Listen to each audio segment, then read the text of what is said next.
እንደው ቤተሰብ እንደው ኳስ የምገድፉ ሰዎች በጣም ነው የሚያጅበኝ። እኔ አሁን ኳስ አልገድፍም። ለምን አሁን ማንቸስተር ዩናይትድ እና አርሰናል ዩናይትድ አሉ። እነሱ አሁን እንዴት ነው ኳስ ይችላሉ የምትሉት? እስቲ በጨርቅ ኳስ ይግጠም ወንድ ሆነ በጨርቅ ኳስ አሁን ይችላል። ይሄ እኮ እየነጠረ ስለሚገባ ነው። ወንድ ማለት በጨርቅ ኳስ እኔ አሁን በጨርቅ ኳስ ሁሉም ተጫዋች ነጭ የተባለ በጨርቅ ኳስ ቢጫወት እገድፍ ነበር። ይሄኛው እየነጠረ የሚገባው ዝም ብሎ ሁለተኛ ተቆርጣለህ? አቆርጥ ምን አባውን ነው እዚህ የመጣ ና እኔን እያየህ ከመሞት በፊት የምትናዘዘው ነገር ካለ ለቤተሰብ የምትናገረው ነገር ካለ ከዚህ ጩዬ ላውጣና አሁን ጨንጓራን ካወጣሁት በኋላ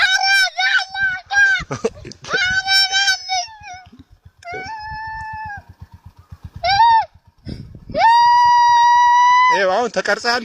ከዚህ በኋላ ትከሰሳለህ። ሄደህ መሞት ነው በቃ።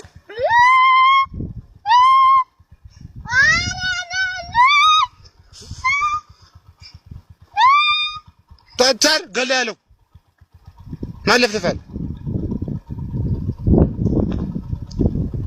ተናገር። ለፍልፋው ጩህ እንዴት አድርጌ ልግደል?